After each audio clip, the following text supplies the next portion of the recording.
I live now in California, a strange and volatile state, a whole Pacific nation with 22 million people, and we have a governor who is a Zen Buddhist Jesuit.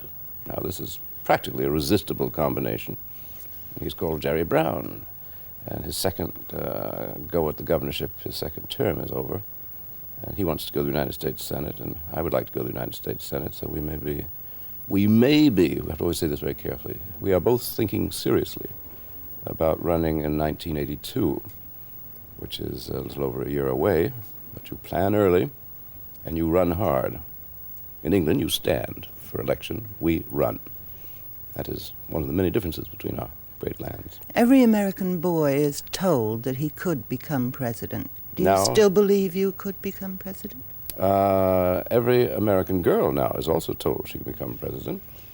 The presidency, I don't think, is anything you really want to have now, because the political situation is such that the actual governing of the United States is not done by the president or by the Congress. It's done by the Chase Manhattan Bank, a very important bank, the oil companies, the defense industries. People in boardrooms around the United States. We have a law, really, that the better known you are, the more publicity you get in a country like the United States, the less power you have. The country is run by people with names like Mellon that nobody knows anything about. So what they do is they hire lawyers, sneaky lawyers like Richard Nixon, and they put him in to be the president. He gets all the attention, all the publicity, but they do the actual governing. Why do you want to be in politics? Why would I want to be? Well, because I would be, first of all, I'd be the candidate against the Chase Manhattan Bank and the candidate against the oil companies, which means an awful lot of money would be put up to see that I was defeated, and there might be enough put up to affect that. On the other hand, there are occasionally you have a chance for a citizen politician to come in. One person isn't going to do much of anything in the United States Senate, but you have a chance to sort of say who's stealing what from whom and try to expose the system from within. And I think it's a useful thing to do. Anyway, I'm so genetically arranged that I am obliged to be a candidate. It isn't really that it's a thing that you would sanely choose. Anyway, I'm a natural politician, alas. And then do you think you've wasted your life? I haven't wasted my life, but I would like to have been two people. I certainly never wanted to be a writer, but I was born one. It's just like being, being double-jointed or having perfect pitch. It's something that you're born with. You don't necessarily want to do it. As I began to read my first book, called The Duck and the Kangaroo, I was about 6 years old. It was a tale of unnatural vice between a duck and a kangaroo. I found myself writing a book at the same time I was reading one. So you were born not only with a silver spoon in your mouth, but a fountain pen in your right baby fist, were you? It wasn't a silver spoon, I think silver tongue. That must have been very uncomfortable, wouldn't it? I think silver tongue is the phrase you're looking for. My family had no money. We were political and connected with just about everybody by marriage, but my end was penniless, so all we had were our wits to live by. You weren't a privileged child. I always thought you were. No, I was privileged in the sense that I was brought up in a family of senators and military people and politicians, and my family managed to marry just about everybody, but there were certain sections of the family that were very rich and others that were not. Ms. Onassis, as she is known now, is also in my same situation. We both had a stepfather who was extremely rich, but neither of us had a penny, so she had to pursue wealth in her way, and I had to write for a living and do other things to make a living. So, is wealth the only class or caste that exists in America? I would say no. We have a complex class system. Like all democratic societies that have no class system, ours is so complicated that you almost can't describe it. I think the nice thing about the political arrangement in America is that you can go all through your life without ever knowing anything about what class you belong to. Or if you get interested in it, it's like Proust, it's all Byzantium. Yeah, we have... but it's based upon what, then? Power? It's based mostly upon money, as it is practically anywhere else, even though great English families, as they lose their money, then they have their glorious names and their schools, which maintains your class system. We have our schools, we have our managerial class. I just went back to my old school, Exeter, which is what you would call a public school here. It must be it's not a grand one like Eton. It's something like Winchester. It's sort of for rather bright boys on the make who will then become presidents of banks and things. And I realized I hadn't been back since I graduated, and they were having their 200th birthday, the school. As I looked around, I said, it hadn't occurred to me what a deliberate thing this school was. How deliberately we were being shaped to be the managers of the United States, of the banks and of the brokerage houses and of the law firms. Not so much in politics. That was a little vulgar. We were to be the people behind the scenes running the country. And I thought, really, they knew what they were doing, the American ruling class, since we were not the rich boys, but we were the ones who were considered rather sharp. And we were employed at 14. We'd already been co-opted by the actual rulers of the country. And they do know we got a very clever ruling class. They've been in business 200 years, and they've managed to fool most of the people. Most of the time, they don't even exist. Now, that is genius. You've been away from America for a long time, though. I know you're now back in California. No, I've never lived away. I've always kept a place in Italy, and there have been times when I go there to do my work, because if I'm in America, I'm always in politics. But I keep a foot, as it were, in the peninsula of Italy and in California. So I've never been, as they say, an expatriate. English never understand this. They hear that a successful writer or actor or whatever is living out of his own country. They say, for tax reasons. A bit of news for the English is that every American pays full tax to the United States government, no matter where he lives and no matter where he makes his money.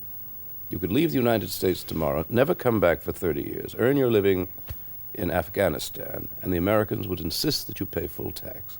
No other country is so arrogant or so oppressive in its tax laws.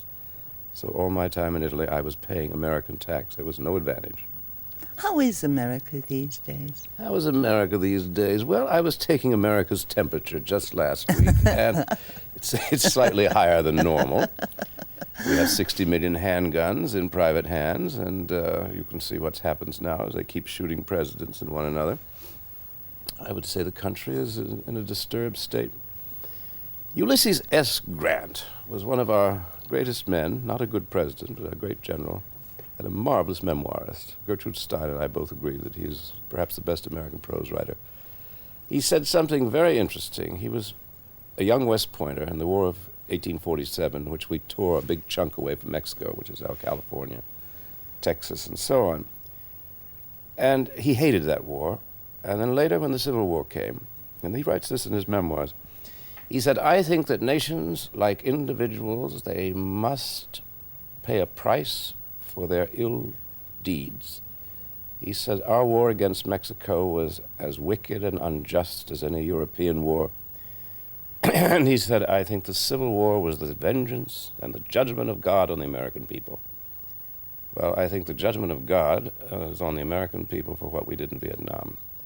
And the economy is cracking up. We are ninth in per capita income in the world today, and the United States is the compass is just spinning round, round, round. Nobody knows where true north is, and the times are bad. If politicians did have power in your country, which I presume you do love, do you? The country? Why bother with it if you didn't? You were drawn to that. You were drawn to make it better than it is, but you also find yourself against a vast machine, which includes television, the press, and the various banks that do indeed own the country, in which dissent of any kind is immediately dispelled as quickly as possible. So you have great difficulty in getting to the people. Half of our population, half of our electorate never votes at all. And the other half votes but does not know that we don't have political parties. Can you imagine a country that size? We're not allowed to. We have one party which has two wings. One is called Democratic, the other is called Republican. Each is financed by the same oil companies, the same defense industries. And the politicians are interchangeable. Reagan's program will be marginally different from Carter's, but essentially it'll be the same. So the people are beginning to catch on. And every time we start to have a political party, something goes wrong. In 1912, I think it was, the Socialist Party polled over 1 million votes. Our one party with two wings got so upset that the noble Woodrow Wilson the only thing he could think to do was put in jail the head of the Socialist Party under his wartime acts, and that was the end of that party. They act very quickly to get rid of dissent.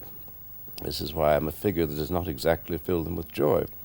Do you think your fame would be an advantage if you do stand as senator, or do you think it's almost a disadvantage? I'd like to use one of your quotes, which was about another writer and sage, Marshall McLuhan, when you said everybody thinks they've read him because they've read so much about him.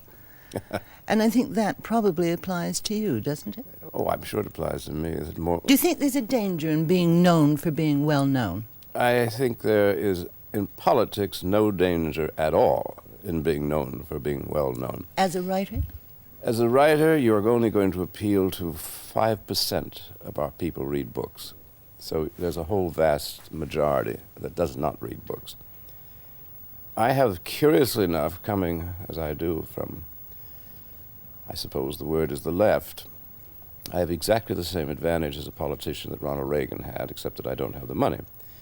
He was picked by the rulers because the American people had seen him between the movies and television commercials for 50 years. And it was never whether they like him or dislike him. They're used to him. They have been watching me on television for 30 years. Since 31 years, I have been part of the national furniture. Do they like me or not? That's not important. I'm like the chair on your set, you know. I've been around forever. So you could almost say anything. I could almost say, yes, I believe we probably should drop a nuclear bomb on Washington. They say, oh, there's Gore again. Isn't that interesting? So nobody pays any attention to you? They don't. They do and they don't. But what does work is that they're so used to you. And in a funny way, I would be the Reagan of the left, because he got in really because the rulers wanted somebody, first of all, somebody who could read cue cards. So you reckon that the public facade of politics is sheer showbiz? I think and it's you'd totally be marvelous at that. I'm perfectly good at that. Because and as you've content said, is not very important, as you know. The only